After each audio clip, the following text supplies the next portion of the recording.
You're listening to the Unwritable Rant podcast with your host and bourbon-soaked storyteller, Juliette Miranda.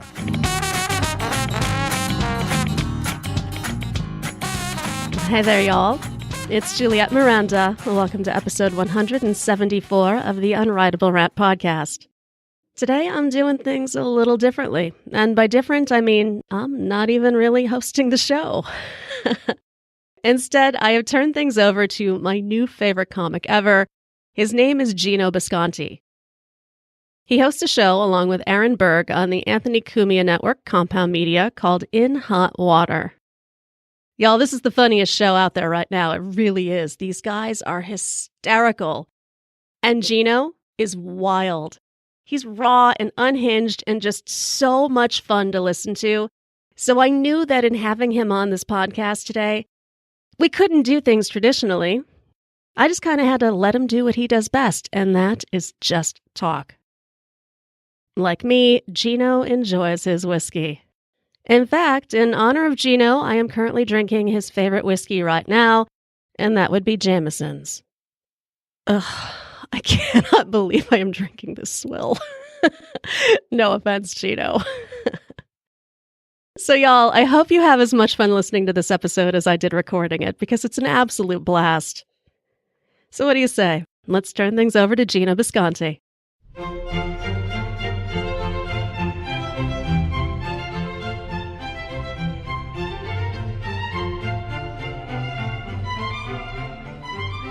Welcome to the Unwritable Rant podcast. I am not Juliette Miranda, but I am pouring myself a Jameson. Let me try and describe it like she does. Never mind, I drank the whole thing, I'm hammered. Jameson! Delicious! And my guest today, I'm kidding, your host who actually came to our show in Chicago, In Hot Water. I'm a huge fan of this show, the Unwritable Rant podcast. She told me to call in and maybe have a little back and forth and interview her. Please, you know where you love her. Juliette Miranda, thank you for letting me call you. Oh, you did so well, too. Thank you for being on the line. Now, we can only talk half an hour because 45 minutes or more violates my restraining order, but this is nice. There's always loopholes. Always loopholes. Let me just start by saying thank you again for coming out to the show in Chicago. For those of you listening who don't know me, Geno Bisconte, first time, long time. I do a podcast with Aaron Berg on the Cumia network, Compound Media, which I'm sure many of your listeners are familiar with. I heard your incredible interview with, we bonded over Dave Landau. Just an incredible talent. Of course, we love Anthony Cumia. And Juliette and Dave came out to the live podcast we did in Chicago. And we just got to chatting over there. And since then, you know, when you asked me to do this, I've been catching up with your stuff. I was going to listen to some podcasts. I listened to one or two, but I really got caught up in your writing. So that's the first thing I want to ask. Okay, simply put, me and Aaron, this is how me and Aaron started our podcast. I bumped into him at a comedy show in Manhattan, The Stand, and he asked me if I did a podcast, and I said, I do one, but it's just about football. And I asked him why, and he said, someone asked me if I did a podcast, and I said the only person I'd want to do one with is Geno Bisconte. That's the day I bumped into him. The universe provides. He said, how would we do it? I said, I have a laptop. I'll bring it to your apartment, and we'll just record for half an hour or an hour. He's like, okay, I have a hot tub. We'll do it in the hot tub, and we'll call it In Hot Water. Now, of course, that part never happened. The name stuck, and it evolved from there. So the three listeners that didn't walk away, listen, Julia, how do you go from an author to an essayist to becoming a podcaster? And I wouldn't be here if I didn't think you were great at it. And I'll say this, like, I'm a podcaster who tries to write. And whenever I sit down to write, this is what I noticed watching you writing. I'll be like, I'm sitting in my apartment, I'm at my table, I'm doing this. The way you open a podcast, the way you open your essays, which I was reading, it literally takes me there. It does, more so than many authors I read. Did that? And I know I gave you a lot to digest there, but, a little bit of a fanboy. I know I gave you a lot to digest there, but I'm asking you, how do you go from, I saw the book, I didn't even know you had one, Terrible Human Being, I'm going to read that. How do you go from that book to traveling to wherever you wind up and get into the podcast? What is the impetus for that? Honestly, it was Bill Burr. It was. Never heard of him. I didn't think you would have. No, it was Bill Burr and a lot of drinking. I started listening to his podcast. I thought he was just incredible, and I wanted to do the same thing. And I mean, you're a writer too, though. I mean, you've written for, roasts and everything. You've got to know what this is like. I do and I don't, because I've always, I never thought of myself as a writer like you are. And that's not me being falsely humble or blowing smoke. I think to be able to sit down and tell a story and take the person there is an incredible gift. And I'm great at sitting down and writing and making people laugh and saying the most brilliantly stupid things in the turn of 4 sentences. But if you're like, all right, now sit and write 300 pages, then I'd be like, who are you talking to? You know what I mean? So yeah, I'm a writer, but you're like, my favorite writer is Albert Camus. Simply put, because he says really deep stuff, but I get it. There's other people I don't get, but you get these people and you can turn them into, you can take words like that and put them on paper yourself. I think none of us realize the incredible gifts we have. You know what I mean? Like, yes. Yeah, it's just what I do. No, it's not just what you do. It's just amazing what you do. You know what I mean?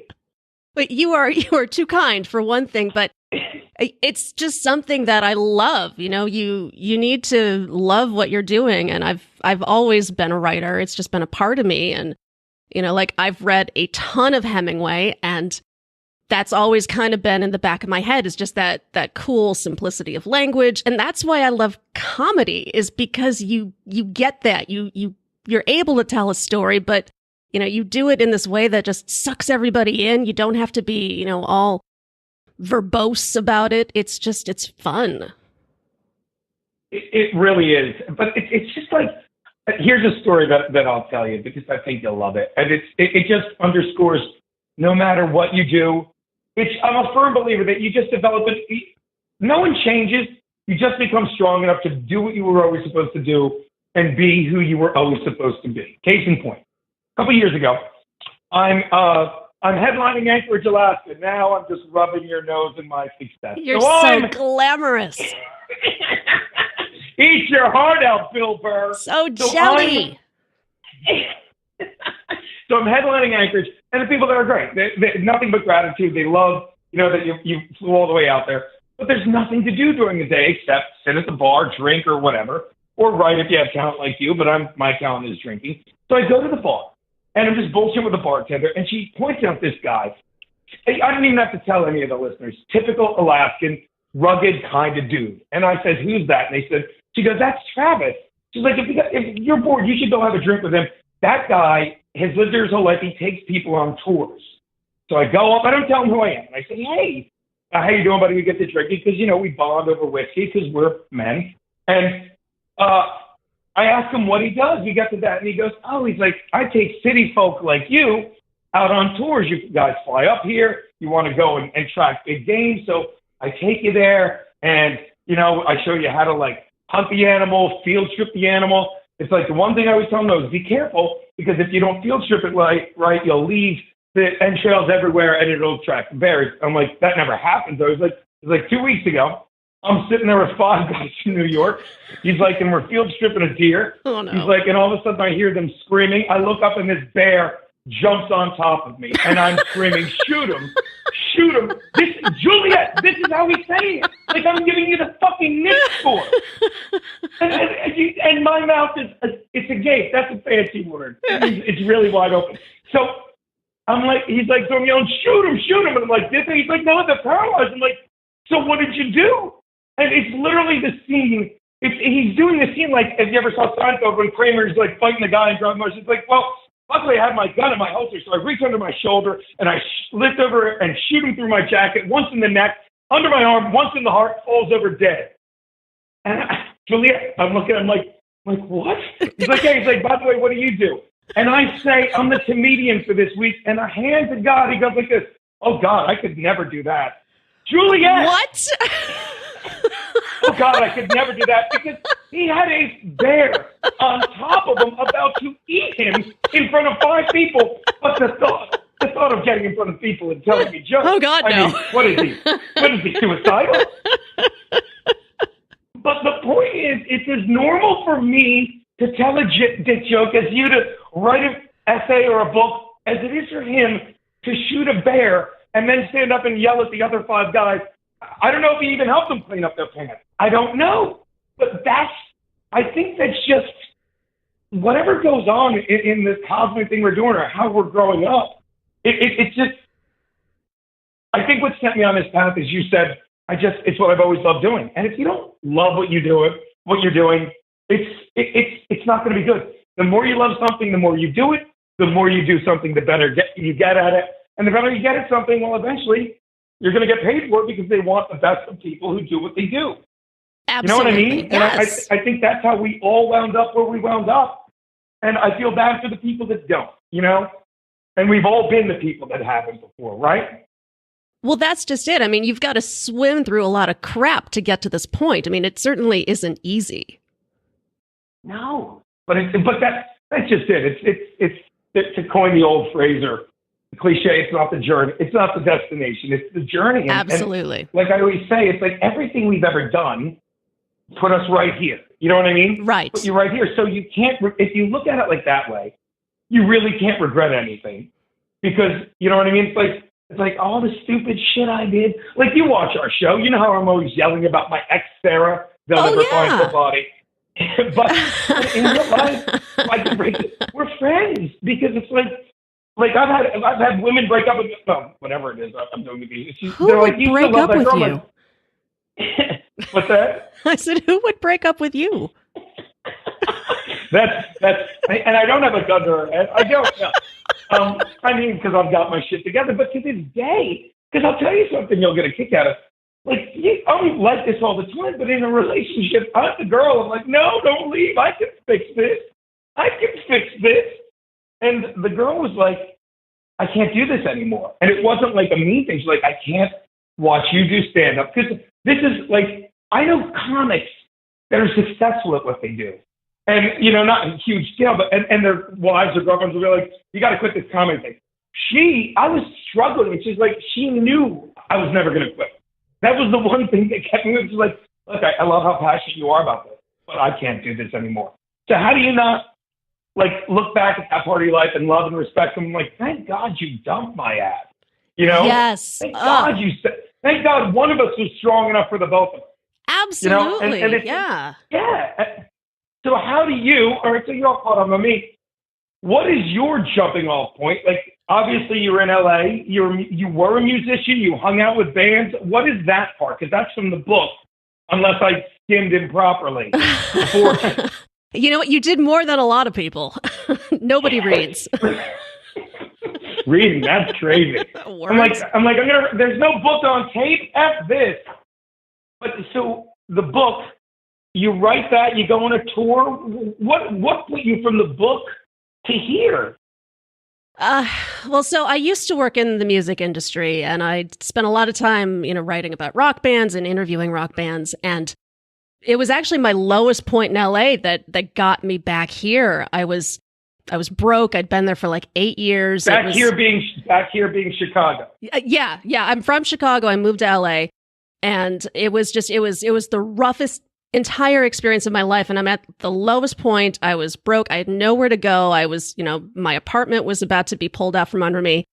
And I just sold off my entire collection of CDs that I had gotten through, working in the music scene to have money just to buy food for me and my cat. And I'm on Ventura Boulevard. And there's one of those Ventura Street beggars, who's looking for handouts. And he's probably just an actor. I mean, he's no different from me. But he looks at me, he's like, you got $1? And I said, no, dude, I'm sorry, I don't. And I start to walk away. And he looks at me and he goes, well, I don't have my act together like you do. And I just, I lost my fucking mind on this guy. I'm like, I don't have anything together, dude. And so I'm railing this poor guy on the street, and he reaches into his pocket and he pulls out $1 and he goes, well, here, you take this. Oh my God. Yeah. And just the fact that this guy, some random guy in the street, is handing me $1 because I am so, poor off in what I'm doing. I'm like, I got to go home and do something that's right for me. Yeah. And that's kind of how I made the transition. I'm like, okay, I'm going to take all this crazy shit that happened to me. I'm going to turn it into a book. And, that fueled everything. It was that whole like storytelling, that I've been through shit and I can make it funny and make people, relate to it, I hope. No, you definitely, well, that's incredible. So then you do that. Now, forgive me, like, Bourbon, we'll get to you. I wish you could see my apartment. I just wrote everything on the door in erasable marker because I'm a crazy person. We'll get to the Bourbon Soap podcast. All right, so you do that, okay? And why do I think you must have lived in the South at some point in your life? It can't just be the way you talk about bourbon that makes me want to sit on a porch with a rifle and a burning cross. Oh no, I did that Thursday. Well, and who doesn't enjoy that? You take people there with your writing, I swear. Like, it reminded me of reading Camus' The Plague, which is one of the 3 books I've read, so don't be too flattered. But it takes me there, and the way you talk about, this one clocks in at 103 proof. I'm like, she's the coolest person I want to drink with her. Well, I was too drunk to drink with her. But my point is, you weren't at first. Have you ever lived in the South? You cannot tell me you've only been in LA and Chicago. I have spent a lot of time in the South. I've been there for weeks at a time, but I've never had a permanent address there. It's just something that I love. You belong in either New Orleans or in like San Antonio, some kind of southern, or some Bible Belt town where people can get terrifiedly offended by you. That's what I want. No, New Orleans is my favorite place in the world. I'm actually going to be moving there. You can show up with a black guy and you can be like, we're married, but I don't let him vote. Something like that. Something to really confuse the uptight ladies. That's the plan. Well, you How do did what you know? gotta do, little girl. People that get me, they're like, you get what I'm doing. Like, it's like I say this to upset white people. They're like, you can't say, I'm like, I can, because they get offended are stupid white people. No, So you never lived down there? Not permanently, no, but I will be soon. Really? Yeah, that's the plan. Another year or so, going to be moving to New Orleans permanently. Of course you are. Of course. What happens to Dave the producer? Well, Dave the producer, shocker, is actually my husband. Oh, do you hear the dumb smile? As he should be, that poor son of a bitch. I got to talk to him. Who else can I get to produce this nightmare? I mean, come on, you'd better be married to me. Let me tell you something. So I already win because I hit it off with him immediately. That guy is fantastic. Yeah. So I'm sure he's incredible. Where do you meet? You met him in LA, in Chicago? I met him on MySpace. So you're 68 years old. And, yeah. That's incredible. I remember MySpace. I remember when I got on Facebook, I'm like, well, I'll get on it, but MySpace is the way it goes. I don't know why I'm wasting my time on this Facebook thing. I know. I thought the same thing. I thought it was the coolest thing in the world. All these people together and hanging out. And well, then there was the producer. So what does he do aside from that, if I can ask? He is the man behind the scenes, and that is all I can reveal about him. Let me tell you, if you ever get the chance, guys, hang out with these two, because David has an energy to him, just like there's people like us that, like they walk in the bar like, I want to hang out with them. I hate to sound arrogant, but there's people like that, yes. And I gravitated to you two immediately, which is also how David won my confidence to put that stupid Unwritable Rant sticker on the back of my shirt. And that was all his doing too. You were swinging from Tell a bottle. He's a jerk. Oh, I'll tell him. He's like, watch this. And he just slapped it right on your back. Oh, it was great. And I'm on the plane ride home. And I'm like, what? Who is this with an Unwritable? Oh, they put a stick, and it's still there. And it's still there. It's on my wall now next to the Patriots tank top I had to wear when I lost a bet to a Cam star. Urban Soap Storyteller, that's beyond perfect for you. That's beyond perfect. Where did that nickname come from? I don't even know. It just kind of happened because all I do is drink bourbon and tell stories. Yes. And you do both very well. Well, I drink very well. I'm working on the storytelling. See, people don't get that. There's a difference between drinking a lot and drinking very well. Like, that's the thing. Thank I've you. said this before. There is. I'm like, I'm a good drunk. I used to do it in my act. I'm like, and it's not even a joke, but it's like, you know what I do when I get drunk? I'm like, I'll tell you what I don't do. I don't hit women. I don't get in the fights. I don't get behind the wheel of a car. I don't scream at everyone and say, we have to go home. I'm Yes. I'm fun to drink with. And to the point where it's like, there are times, you ever do this, where you're like, I got to dry out. So I won't drink for a month. And I'll tell someone, I bet you've done this. Like, I used to bartend, but that was 2 days. I used to bartend. And I would be like, I'm not drinking this week. And people would be like, why? What happened? And I was like, nothing. I'm not you. I'm not drinking, not because I punched a dude or got behind the wheel of a car. Right. I'm just so good at it. My liver is the size of 2 lungs right now. I need a break. You just got to dry out a little bit. Let it shrink back down. I know. I do the same thing. Don't you get mad? You're like, you suck it. I'm very good at this. Don't question me. Right. And then I get people who try to save me like, oh, you're going to ruin your life. You're going to ruin your looks. Fuck you. I'm going to drink all I want. It's like, well, if you don't drink, they'll have 2 years to your life. Too terrible. It'll be 2 more terrible fucking years. Right. Who wants that? Let me ask you this, and I'll do what I've been doing. I'll kind of make it about me, but to find out about you.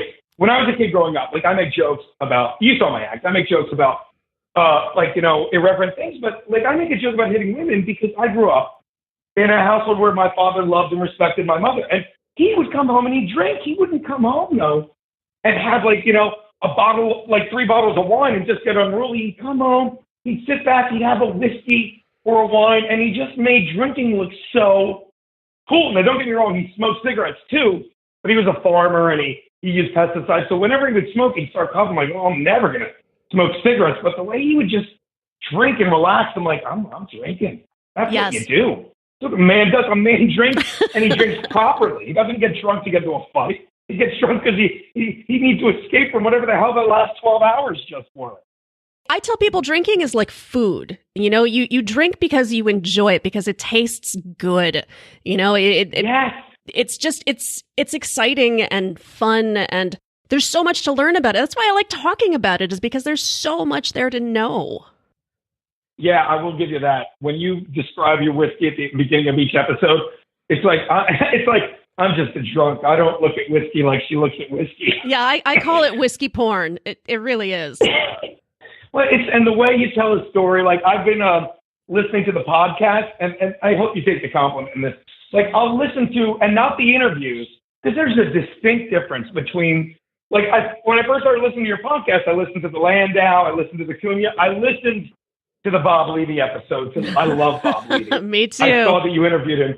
He's like just one of those journeymen of comedy. Yes. People be like, I never heard of Bob Levy. It's like, well, then I don't have time for you because I can't explain how half the things that go on in the industry this is a part of.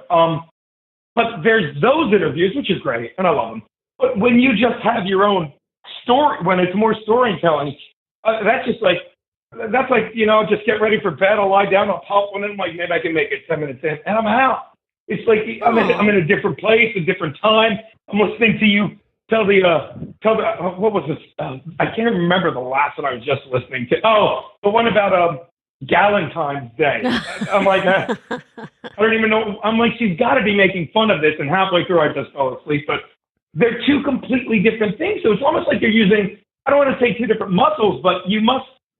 It's like, which ones do you like better, I should ask? Like, do you look forward more to just being you and telling the story, or do you really get geared up for some of these interviews? I saw you did Mike Rowe, you had Norton, of course. You had Gaffigan, was it? You had some really big names. You had Geno Bisconte. What? Well, I asked Aaron Berg, but he was busy, so. You got to get him on. Well, you saw his stand-up. He's brilliant. He's amazing. Now, I love doing the interviews because I get to talk to these people that I admire so much. I mean, I love what you do.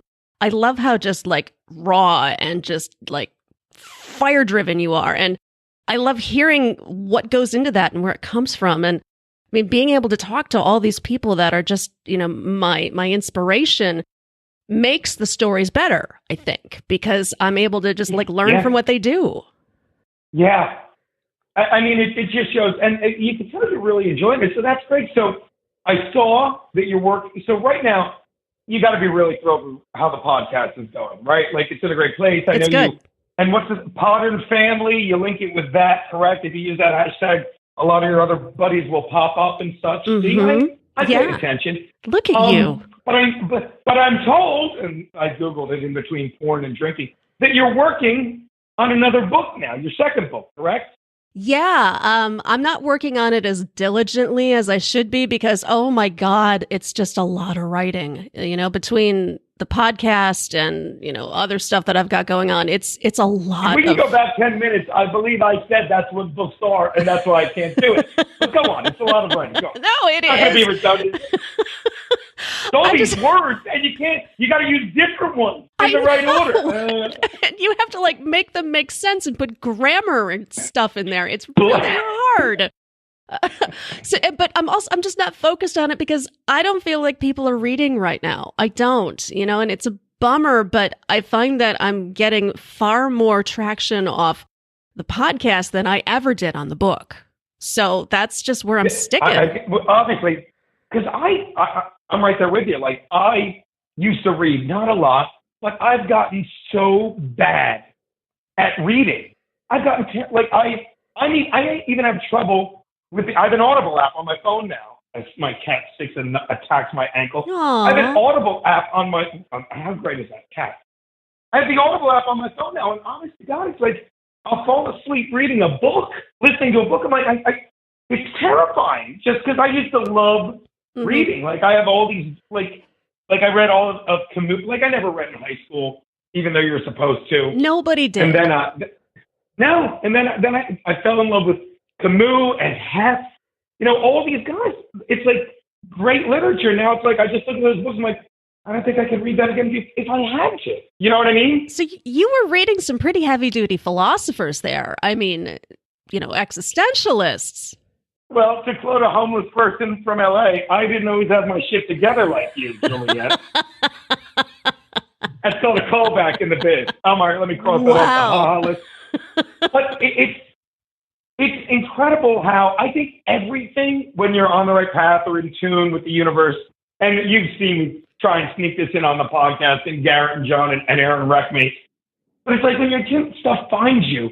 And back, rewind 1997, I was a bartender. I was just starting stand-up. I had a job at a bank, and I was miserable. I was a completely different person.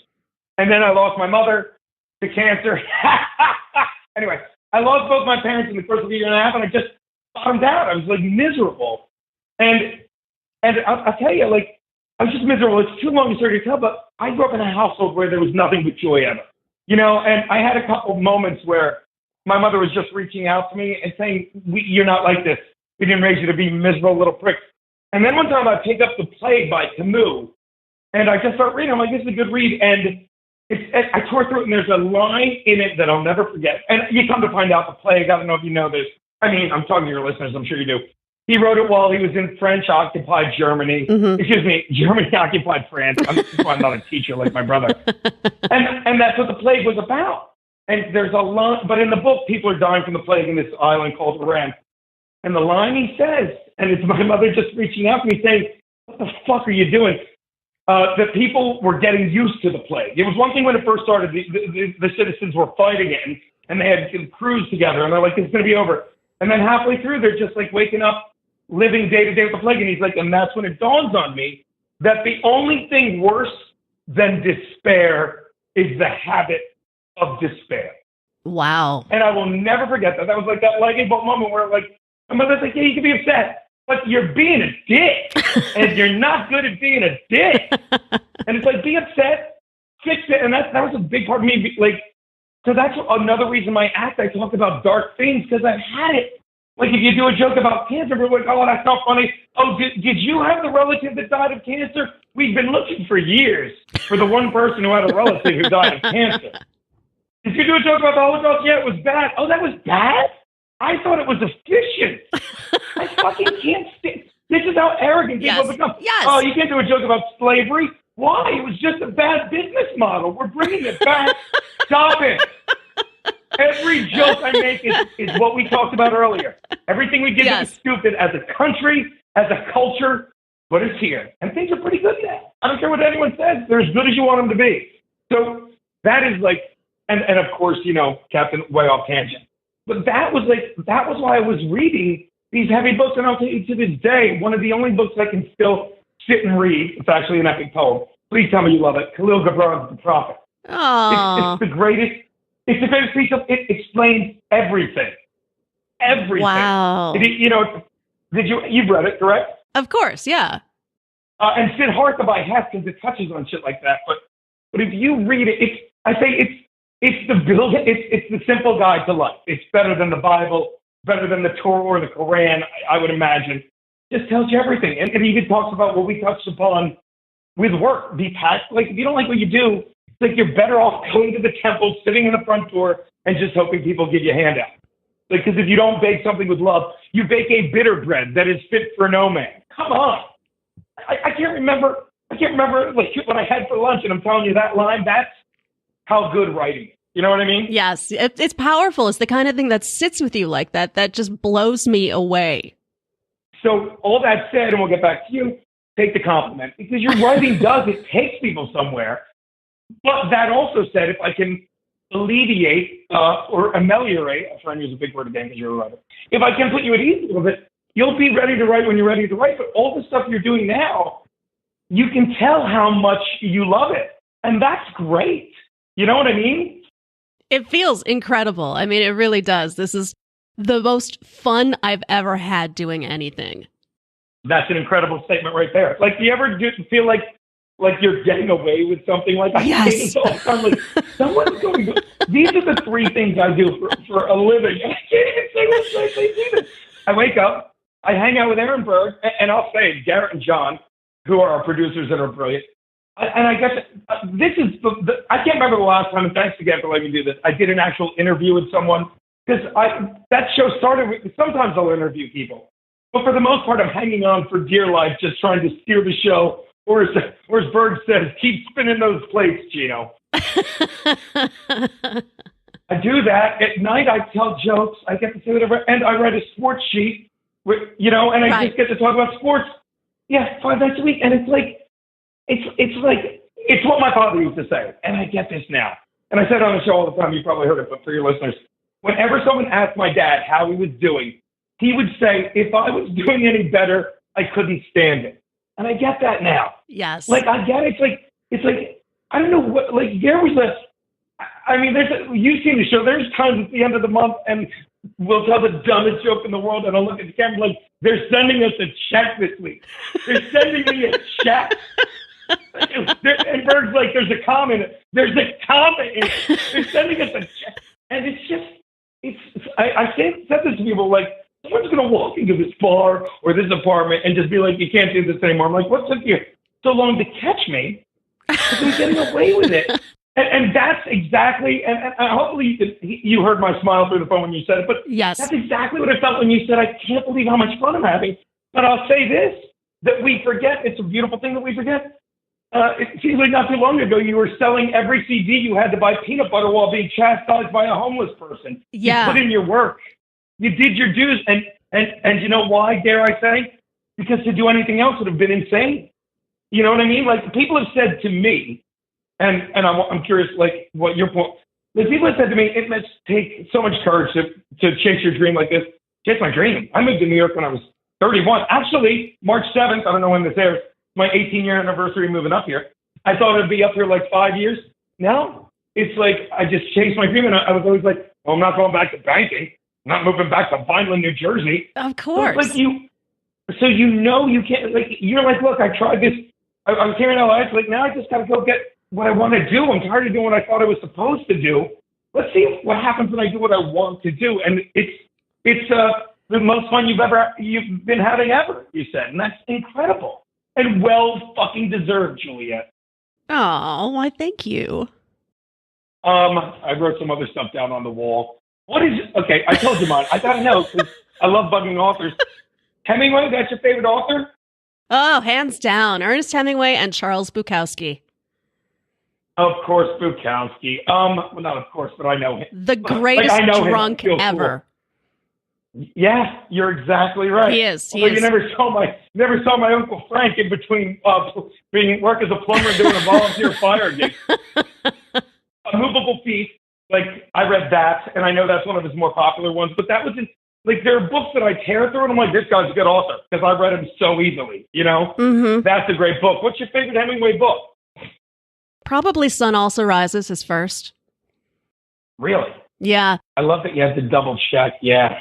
Well, I love Movable Feast also, but I love Sun Also Rises because it's truly his first book, and you can feel the newness of his writing, the fact that he's kind of like testing things out, you know, developing his style, and it still has that really sort of just honest feeling to it. Like he's truly writing about people that he knows in Paris. You know, you can feel that he's...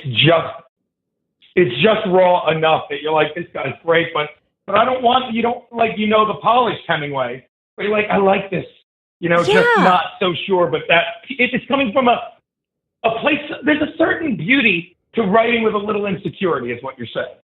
Absolutely. You know, I feel like, and I see this in a lot of his short stories also, you know, when you get to some of his other books, they're brilliant. So never, but go on. You're talking to your listeners, not but go on. You know, some of his I other... love the one he wrote about the ham and the eggs that are green. Oh, it moves me.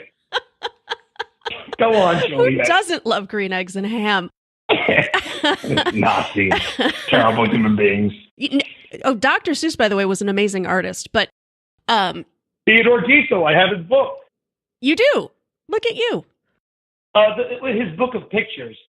Yeah, I stumbled into it. I was like... I'm as artsy as I am fartsy, Juliette. You continue to surprise me. And what people don't get, made a lot of political cartoons bashing Hitler and the Nazis. He was brilliant. Brilliant. Yes, yeah, and oddly sexy, too, if you look at some of the more racy pieces. Anyway, yes, but I really want to hear this. So, no, because I'm taking you off topic, and I'm really interested in, like, you know, a writer's love of writing. So Hemingway, the first one, is that what you're saying? Yeah, without a doubt, followed by Bukowski. If I can compare, I read, obviously, the book everyone knows by Camus is The Stranger. Yes. I read The Stranger, but if you ever get the chance, because, you know, of course, I don't know, you know, his family published a couple books that he never wanted to be published after he passed away, The First Man, which they found in his car when he did. That pisses me off so much. Yeah, but I'll tell you, if you can...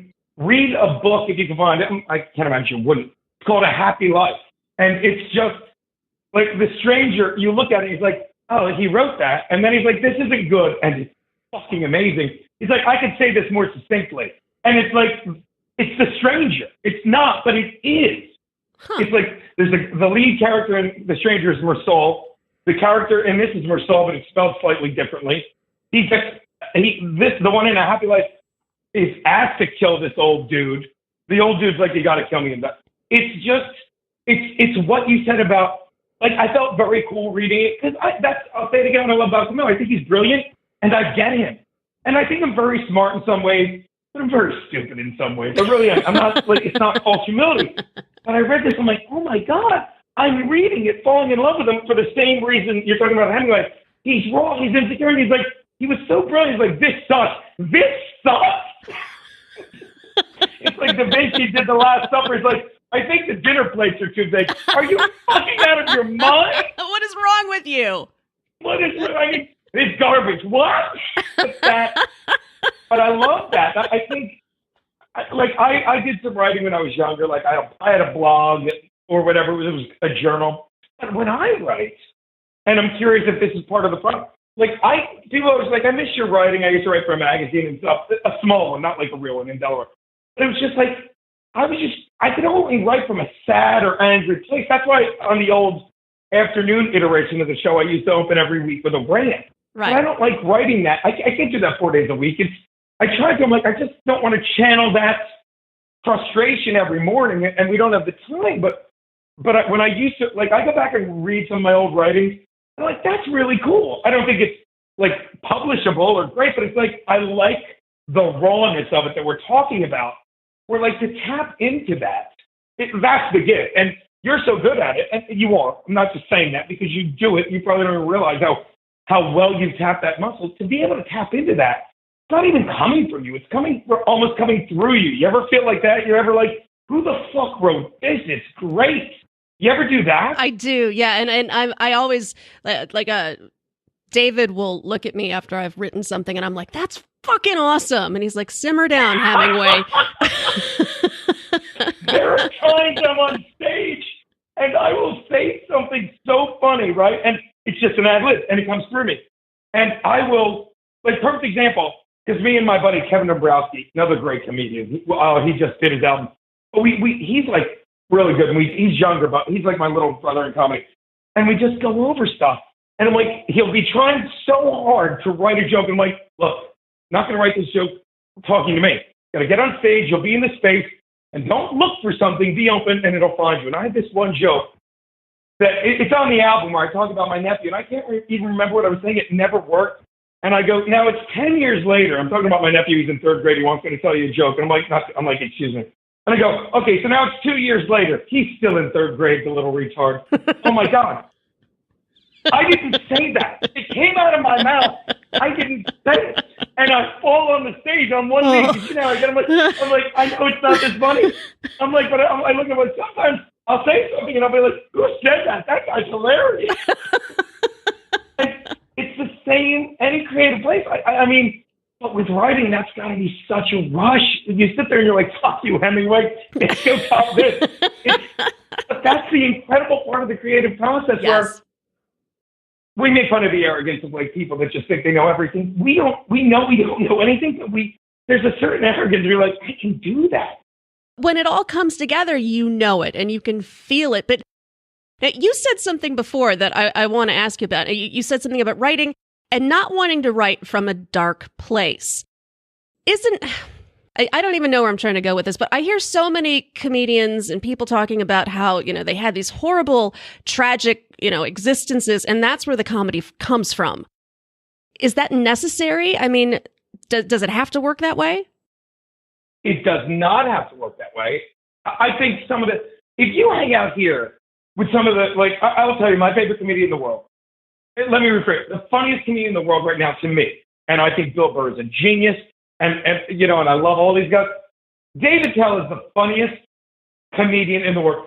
Closely followed, if you can ever get this guy on, by Mike Vecchione. Sure. Who, if it was 20 years earlier, he'd have a sitcom like Seinfeld. He's just one of the best writers in the world. Okay. Yeah. One of his jokes, he's so brilliant. Like, you know, like somebody. Here's an even better story, because he's a very good friend of mine. So one time I do a show, you know, and I do my act dog and funny show, and I'm killing with all my brilliantly, you know, crafted jokes. And then I'm hanging out with some people afterwards, and I'm like, oh, this is Mike Vecchione. He's a great comedian. They're like, they go, is he funny like you? I'm like, funny like me. Like, Mike Vecchione is a surgeon. The way he perfectly crafts and weaves together a joke. I'm like, I'm a rapist with a blunt object going, whore, faggot, Jew. Like, there's a huge difference, you know? Mm-hmm. But getting back to, I think it can come from a dark place. If you watch David Tell, I've lived up here 18 years. I've hung out next to him. I can't even count because I think we've had 3 conversations of more than 5 sentences. Because when I and Louis C.K., when I hang out with either of them, and it's not a lot, like, I'm like this all the time, thank God. I love talking to people. I love, you know, just sharing ideas and whatever. But I'm smart enough to know, I'm like, this guy doesn't want to talk. And they're usually in their head thinking of the next joke, and it works because they're brilliant. But I'm not. Like, it doesn't come from an angry place. My jokes come from, and somebody said this to me once, you can't be angry when you're on stage. He's like, because I used to get mad if someone didn't laugh at one of my edgier jokes. Not angry all the time, whatever. He's like, the second you get mad, your jokes go from you telling people, you know, to laugh at how ridiculous things can be, to you just angrily yelling at people. So I'm lucky enough that, there's a dark place, but I don't use that in my comedy. I've seen so much stuff through the writing that I got out in the other form, that when I tell a joke about a dark thing, it's like, I'm sitting there saying, look, we're past it. And if you want to hold on to it and be upset about it, I'm laughing in your face. Yeah. Because all we have is now to be happy and be thankful that we're not like that. Yeah, but you need to be upset. Fuck you. Fuck you. No. For making me want to hold on to something. You were there. I said at the show, I'm like, if you didn't laugh at that joke I did about slavery, I forgive you. What? If you didn't laugh at something that happened 600 years ago, and then I look at the black guy, I don't even know how to vote. If you didn't laugh, then you got to die, and I don't even know if because you're not living. And Right. people don't get that. Yes. I mean, most people do, God forgive me. So that's these guys that write from a dark place, they're brilliant too. But I decided when I moved up here, because I used to hang out at the cellar before I pissed them off. If you would see all kinds of hanging at the table, I'm like, I don't want to do that. I just want to keep being this and see where it gets me. And it got me here. And to quote a famous person that said it 20 minutes ago, this is the happiest I've ever been doing what I'm doing. I can't let this go. What did you do to the cellar? Did you say Comedy Store or Comedy Cellar? What'd you do? The Comedy Cellar. I didn't do anything other than the cellar. Look, Cellar's changed a lot. When I first got here, that's what everyone wanted to do. And a lot of people still do. And I will tell you, it's still one of the greatest places to see a comedian anywhere in the world. Okay. But when I moved up here, I would sit next to the comics table.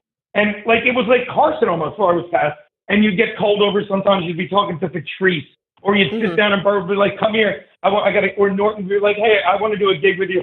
And it was just incredible, right? Now I walk in, I haven't aged, but now when you walk in there, that table is just surrounded by people. And don't get me wrong, there's some great guys. Beck works there all the time.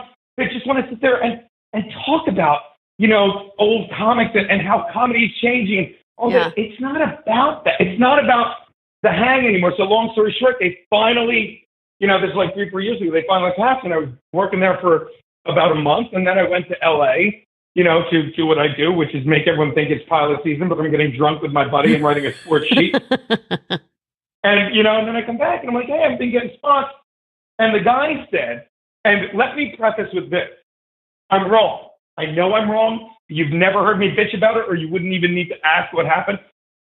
But the guy that runs it goes, I go, hey, I haven't been getting spots from Essie. He's like, well, you were a little too harsh as a host. And in a split second, this isn't what happened, but this is what I heard in my head. And I'm a very angry little fucking Sicilian prick. Oh, no. No, I didn't say anything, but in a split second, I'm like, because you have all these young kids from Guy Code and Girl Code that have no fucking great comedy chops. But I'll tell you, if you need to fill a fucking room, Geno Bisconte's not going to do it. People they've seen on TV are. So they go on stage, but they can't follow me because they want to do their cute little, oh, my boyfriend didn't text me back. And what's up with my girl? And when he said it, in a split second, I just rolled my eyes and walked away from him. And that was it. Wow. You don't do, it's like you don't talk to a guy who books the Comedy Cellar like that. So, and I've been miserable ever since. It's just been a nightmare, not getting any work, not enjoying myself. I know.